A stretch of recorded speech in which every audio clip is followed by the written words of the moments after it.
Kalkıya ne giriyor? Kalkıya ne? Ananı sıkıyor. Kalkıyor. Kalkıyor. Niye lan?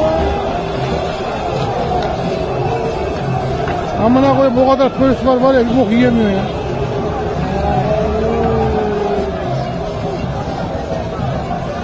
Hayır telefon tehlikeli çekmiyor.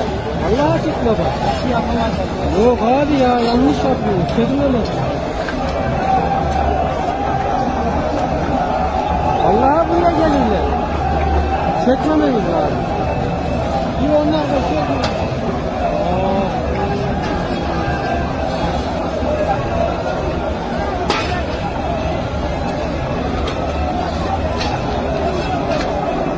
Berat acayip videolar var ha.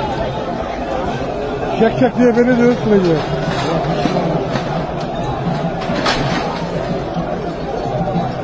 Hoca şey yaptı. Amına hocanın çocuğu. Onun atar.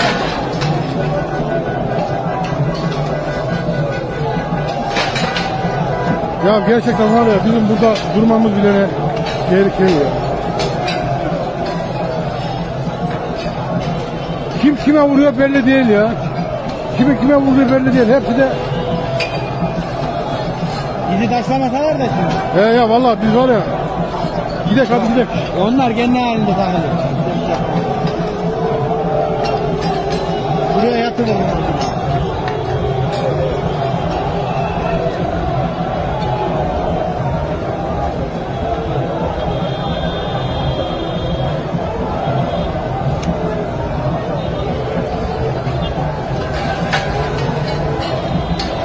Bu hala ya şerefsizim var ya.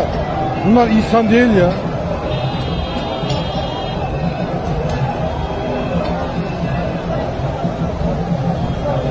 Ben bunu gruba atayım da yarın böyle ortamda çıkarmasın. Atayım mı gruba? He?